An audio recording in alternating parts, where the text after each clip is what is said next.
Hello and welcome, world, to the For Your Best Self podcast.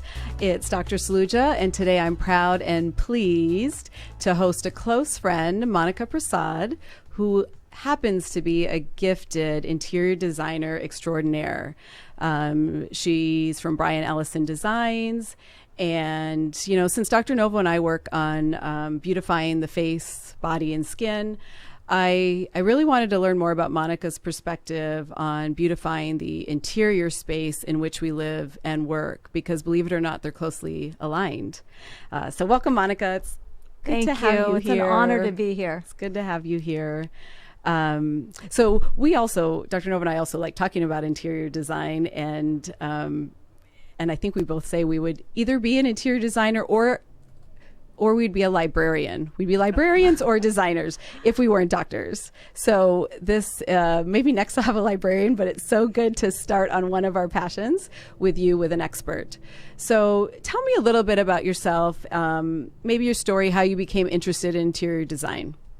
I actually have my master's in business administration, and I worked in healthcare for several years. And, I loved it, but my heart has always been interior design. I was a person who would go to a bookstore and grab the interior design books and grab the interior design magazines. And, I met Brian, and he offered me this job. How did you meet Brian? I actually had hired him to work on a home that I was constructing. Mm-hmm. And he just said, Monika, you're very naturally gifted at this. And, would you work for my company as an interior designer? And he was one of the only modern designers in Brevard County. And I've always had my heart and passion in modern design. And it just the rest was history from there. I love what I do. We collaborate really well together. And, we have a great team. And it's just been a fun passion of mine. And you get to work your passion, which is, how many people can say that? That is the dream. Yeah, I feel really blessed about that. So very basic question. What is an interior designer? Like we talk about interior design. What is an interior designer? So an interior designer is really someone who takes out or tries to take out the stress of the process for a client. Manages the process, creates, and helps tell a client's story. That's really our goal as an interior designer. Yeah, I feel like, when we talk about seeing the dermatologist and seeing an expert in skin, and you can Google all you want, but it's not the same as someone who's done it before and seen it before. And so one thing I've learned over the years is no matter the area, if you can find an expert in it, someone that knows more than you do in that area, it is wise and likely the best decision to collaborate with that person. And I think people are realizing that more, especially as more and more information is online and you almost get confused. Yes, because, you have experience with the same thing sometimes over and over again, those hurdles. So as an interior designer, you know what those hurdles are, and you can kind of help guide your clients in a way that you have alleviated or kind of tackled those issues. I'm not saying that all issues will be tackled. There's things that do pop up, but, we can help seamlessly guide a client. Yeah, it's like, we talk about being coaches for the skin or for, and so it's kind of like it's a coach for your living and working space. When should someone hire an interior designer, and what are common scenarios that people reach out to you for help? I feel like I reach out to you when I want to save time or I'm confused. But when do people reach out? That's a really good question. But I know I also reach out to you too late. So when should people reach out? So it's case by case for all different people. Ideally, if you're building a new construction, work, building, house, whatever it is, if you can reach out in the beginning of the process, it usually works the best, because we can collaborate with the architect, right? And so when you can collaborate with the architect, you can figure out ceiling design, you can figure out electrical, you can figure out, kind of cool function and form. So not only making it beautiful, but making certain spaces functional, sizes for beds, sizes for couches. We can predetermine those while there is construction happening. That's true. That just helps in new construction homes or even renovations. Right. Tell me a little bit about renovations. People reach out for renovations. Yes. And so that's not new construction, but that's remodeling. So Yes. similar concept? Similar concept, because if you pick out, say, furnishing beforehand, right, with an interior designer, you can pick out your floors, you can pick out your countertops, you can make that whole space kind of talk to each other, and that really helps in the long term. If you can, it doesn't work always in that scenario, but if you can, just even floor outlets. True. You can put in a floor outlet, you can have uplighting. It just helps in that situation. It's interesting because I use an analogy related to interior design. And let's say a patient will come to me for lip enhancement, and I tell them, well, we've got to consider your lips in relation to your chin, in relation to your cheeks, in relation to your jaw, in relation to the health of the skin. We don't want anything out of proportion. And I'll often use the example, it would be like changing your sofa or changing your paint color in your living room and not considering the rest. So it's interesting. I use the design analogy even when we're talking about face, and that we have to look at everything holistically. You don't want to, moving or changing one thing affects the others. You hit the nail on the head. I mean, it's very true. I mean, as much as I love a certain color, if that doesn't work with my floor, it doesn't work with my furniture, it's not going to work in my space. So that's very true. I think they're very, very parallel. That's interesting. Okay, so what if it's a client like, maybe like myself, I have opinions, I like to be in control. How best do we communicate ideas to you as a designer and relinquish some control?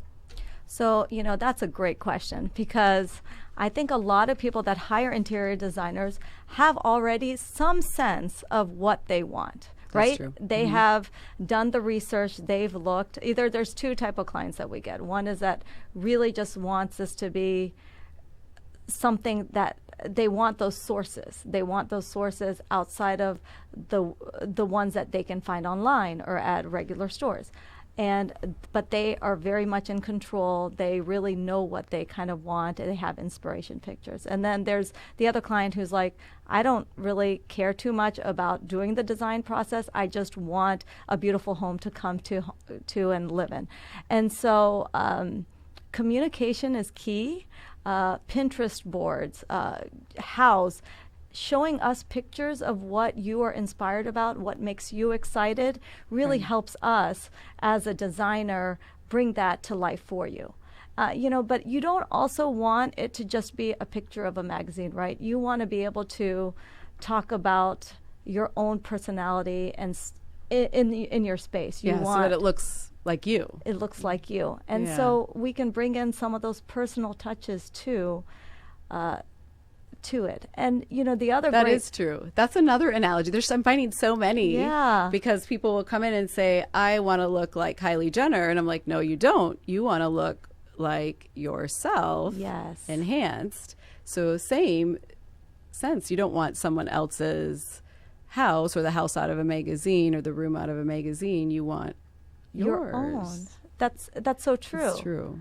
Yeah, That's and the other really cool thing is that we can also produce renderings, and it's very difficult to just look at a little swatch of color or look at one little swatch of floor and imagine that in a whole big space. So using an interior designer does help, because if you can get renderings or has tech helped in that? Like do you have technology that will help us see things? Yes. So basically, say that we picked a floor and we picked a paint color and we even actually picked furniture. Yeah. We can actually put it into our software, and you can actually have renderings. And That's say neat. that for that opinionated client who isn't sure how they like it, they can say, I don't really like that couch. Let's change that couch, change the color. And that kind of helps both the client and designer come to a really good design. Yeah, that's true. That's nice to use technology that way. Okay, so we've shared things and we've talked about inspiration and looked at. I feel like one of the other hesitations sometimes is budget, or not wanting to talk about money or finances without feeling awkward, or thinking, oh, maybe interior design, this project's too small, or maybe it's going to be expensive. And I'm learning over time it actually saves time and money. But explain, like, how does financial comfort zone work? How does size of project, does it matter? That's a great question, and that's something that we come across all the time. I think talking about budget in the very beginning is so important. I mean, communication in the very beginning about what is a realistic budget. And I think the best way to do that is to actually just pick up the phone and call a designer and have them come visit. It's usually a free consultation. They just come in, you talk about what your spaces are, what you really would want to see different, and let us or any designer come in and give you some type of a realistic budget. And everyone has a budget, right? There's no there might be some people that don't, but most people have a budget, and say that you can't do everything at one time. Well, then tackle those 2 rooms. That's a good. And make those 2 rooms like those 2 designer rooms. And the thing about your own home, it's not going anywhere. That's so true. You don't have to do everything right away. You can take your time and do it over a course of a That's actually space. great advice, is to prioritize and pick, and that way you're getting something, and you're starting to see the change, and you're still honoring where you're comfortable. Yes. The rule of thumb is that 20 to 30% of the cost of your home is what you should allocate for furniture. Okay.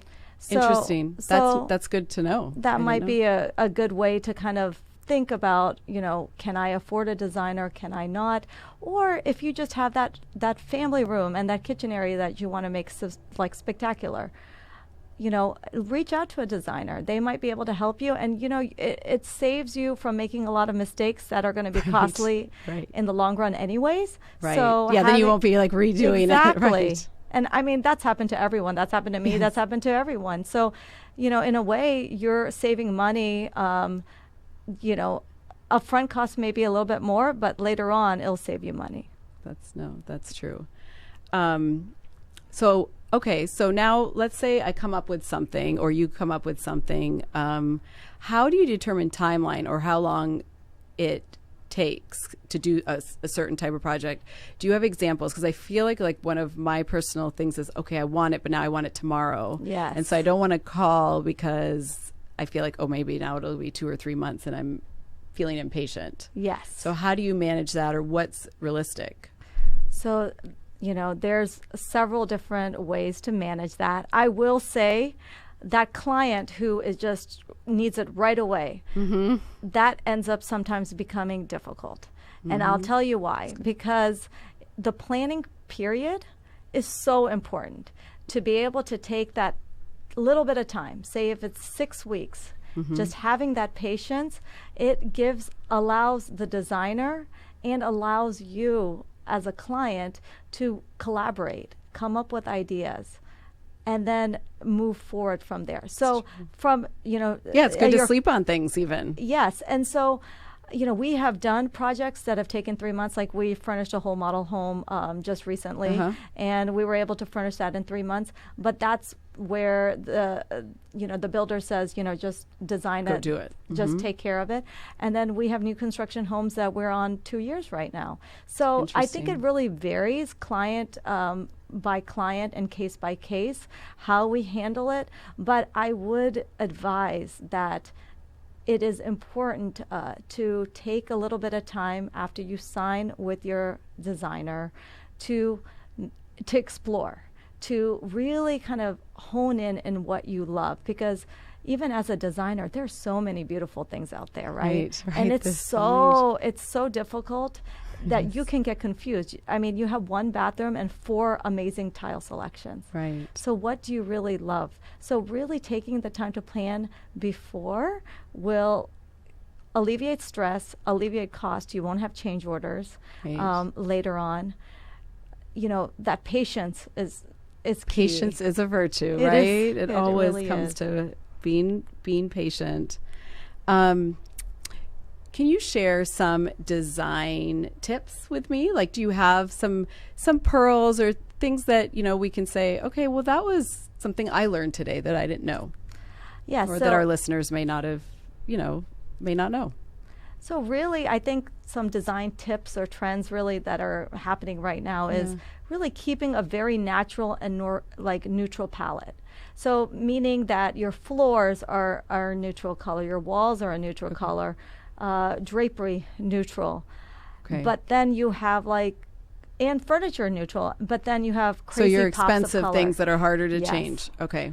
And then, you know, pops of color through accessories, pops of color through pillows, textiles. I mean, all of that really brings in personality. Artwork. So we're seeing a trend towards, you know, just oversized artwork in scale, but with a lot of color. It just makes it fun. And the great thing about that is, you know, all your expensive items, they're neutral palette, so you can change the others easily. That's true. That's, you know, one of the big trends right now. And also, you know, found things are very trendy right now. So people have actually been going to flea markets, you know, and just getting things and accessories that are just different. They're not the same run-of-the-mill catalog things. They're just... Have you seen an accessory that was different? Yeah, coffee table, just sculptures. That you can just find that are just different. Yeah, unique coffee table. Yeah. You know, you can find really cool metal work pieces that you can put up on your walls as just sculpture. So there's a lot of really interesting things out there. You know, Restoration Hardware, that, you know, they're a very famous company that a lot of people know about. You know, they are inspired by French flea markets. They actually go out to French flea markets and find their inspiration there. Interesting. Speaking of Restoration Hardware, are there, and it seems like it's been around for years and generally new pieces, but then things that are very classic. Are there things that are timeless? Neutral palette is timeless. Are there things beyond that feel timeless or that could be timeless? So really, I would say French-inspired furniture. You know, anything European-inspired furniture that has the classic arms, they've just been timeless. So you can take pieces that are not so ultra modern and modernize a space by mixing. And that, you know, really French-inspired, European-inspired furniture has always been very... you can mix with, because it tends to be timeless. Interesting. And really mid-century modern furniture. I mean, I'm a big fan of that. And, you know, we are a design firm that's real modern. And, you know, there's pieces that you see from 50 years that just look as new as something you buy today. That's so, true. You know, that's something that's really timeless. It's been around for a long time. That's interesting. Yeah, and sometimes I think that's where you come in play, because it's hard to figure out what will be timeless. I find you think it might, but you're not sure. Yes. And you want to like it in 5 years or 10 years or 20 years even. Okay, so teach me something about paint color, because I feel like even if you just look at whites, there's hundreds of choices. And then if you look at the Pantones and the color wheel, there's thousands of choices, and it just seems impossible. So color is super tricky. What I suggest to all of our clients, and we do on all of our designs, we paint a big swatch on walls of the same color in all different areas. Okay. We look at it throughout the day, sometimes 2 or 3 days, because a color that might look great in my house, it might not look great in maybe your house. A color that would look great in your house would not look good in my house. And it's simply because of the influencers around it, right? So if you have, if someone has dark hardwood, that changes the color that they saw. So when you go into a paint store, you'll see all different colors on their walls, and you're like, okay, I love that color. And it may not necessarily behave the same way in your house just simply because of your lighting.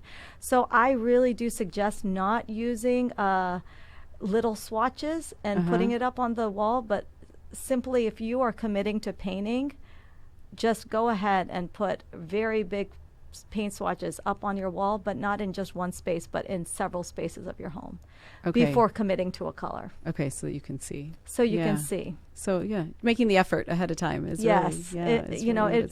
because, gosh, paint can really make or break a space. It's something that really can define your area. So That's you want to get it right, and it's hard. It is tricky. It is hard. So I'm not great with paint, but then we talk about another P word, plants. I feel like when I bring living plants in, maybe other than succulents, they just die. Yes. And I'm not great at taking care of them, but I like plants in the home or at work. And what is your take on plants? Can I use artificial plants? Can people? Or does it just... Should I have none? Artificial plants have just come a long way. They're really doing a great job of making them look real. So if I had to pick between no artificial plants and having some, I would absolutely pick artificial plants. Just make sure that they don't look too plasticky, and honestly, they're just doing a really good job of making fake plants look real. There's nothing like a real plant, but the type of lifestyle that we live now, it's really difficult for everyone to take care of their plants because we're running around all day long. So I think that bringing plants into a home makes the space feel more organic and welcoming. Right. So I would say yes. So to yes to plants. yes to plants if we need to. Okay. So here's another, question. Carpet. Should we be? The trend is away from carpet. Should anything be carpeted anymore? I steer away from carpet. It's difficult because it feels good. It feels good on your feet, and I understand that. But I would say carpet is fine, obviously in a theater room, something that's enclosed because of sound. Okay, so the carpet will help the sound absorb. Okay. Yes. But otherwise, I really do suggest area rugs because you can clean them. They're easy to kind of throw away or get rid of after a few years, and you're not married to them. That's true. Big carpet, just they're a dust collector, allergy collector. They stain. So I really do prefer hardwood or tile over carpeting a space. Carpeting. Yeah, and there's so many choices now again. So it seems, remember when carpet was in, and that's something that isn't really timeless anymore unless we're talking about sound and a theater room. Here's a couple family related questions. Yeah. If you have a partner that has different tastes than you, and you're working with an interior designer or you're trying to work even together, how do you get couples to compromise on choices or selections? So this is a really good question, and it's something that I have evolved as a designer and personally when it comes to, because I'm just going to use my own personal experience on this. My husband and I have very different taste when it comes to earth tones versus cool tones. He is very earthy. He really likes dark Like what's woods. okay. Like he likes the oranges, and he likes the reds, and he likes like dark browns. He likes more earthy tones. Okay. Whereas I am very gray and very white and very cold, like the blue.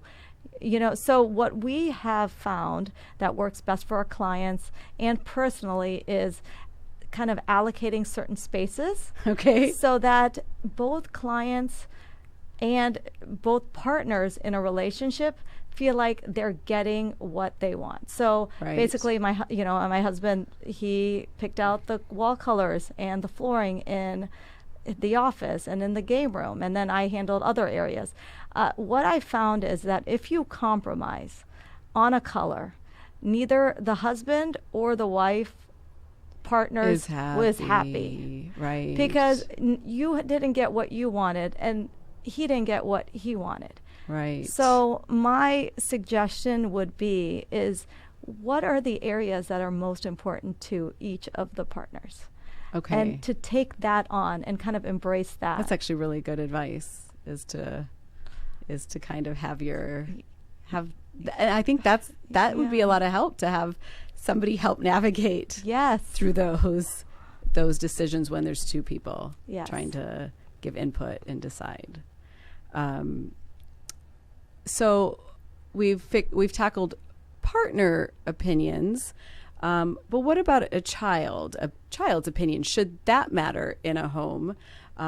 Let's say my daughter wants a pink room, but I just don't want her to have a pink room. How do I tell her gently? How do I say no gently, or do I give her full rein? How do I balance that? So many childhood memories are attached to your room, right? I mean, for that is you true. and for me and all of us. So again, there's a compromise involved. I think the best thing to do is start out with bedding, accessories. And if she wants that pink room, let's bring it through accessories. Let's bring it through bedding. So you don't necessarily then have to paint the walls pink to give her and achieve that pink room. So I feel like mom and dad are happy, daughter is happy, both people got what they wanted. So maybe not starting with paint color and just starting with maybe accessories and bedding and bringing it through that can kind of help navigate. Yeah, it can still be a pink room. Yeah. Without pink floors or pink walls. Exactly. But the towels could be pink, or the blankets could be pink, or the mirror, or something that feels maybe an artwork or art. That she would enjoy. And usually that seems to work, because then they see that, okay, there's a lot of pink that's coming into the room. I like the idea of kids picking their art for their room, because I think that's something they're looking at and it's very personal. Absolutely. And I know with even boys, I've watched my son in college. He's got his first apartment, moved off campus, and he really has taken a joy in decorating it. That's awesome. And it's not things I would necessarily pick out, but it's personal and it matters to him. And so I've had to watch myself kind of say, this is not my space. In fact, I'm not even living in his room, and I need to let him explore and pick. And it may not be what he likes in 5 years, but that doesn't matter. He's living now, and it should be what resonates with him now. Absolutely. And I think sometimes it's hard to not give advice when they're not asking. Oh, yes, absolutely. Do you find that when you're in people's houses? Like sometimes I find that when I'm looking at skin. Do you find that when you're in people's houses, like you would love to give advice, but they didn't ask, so you can't? Yes, that does happen. But, with time, as it's all about trust, right? So if they seem to like what you have been doing, then maybe they'll come around and say, you know what do you think about that? And then you're there. Thank you for asking. I've been thinking about asking. Yeah, that's true. That is true with time. How do people contact you or Brian Ellison Designs for more information, or if they had more questions to ask, or or follow kind of what you're doing? So we have a wonderful page. Brian is just, he's incredible, and we have an Instagram Brian Ellison Designs. Mm-hmm. And so you can go to Bed Designs, and we also have a website, brianellisondesigns.com. And you can contact our project manager, Michelle, forehand, and we can get you set up. Very cool. I've actually enjoyed this. This was fun. And, sometimes all I do is talk about dermatology or plastic surgery, and it's nice to be able to think about things that actually complement it in ways that you don't initially think. Yeah. It's not in your face, like, oh, I'm thinking about beauty, but there's so many things around us that are beautiful, that help add beauty to our lives. And interiors are one of them. Fun. Monika, that was great information. And it was a pleasure to spend time with you today. It's always a pleasure to spend time with you, but fun to talk about what you do as well. Sometimes we're catching up on families and things going on in our lives, but we don't always get a chance to talk about work and our passions. And I've appreciated having the time. Oh, thank you. It's been wonderful. It's always awesome to spend time with you, Anita. And thanks to everyone for listening and watching the For Your Best Self podcast. Subscribe to us on Apple Podcast, Spotify, iHeartRadio. We will be back with more soon. Bye.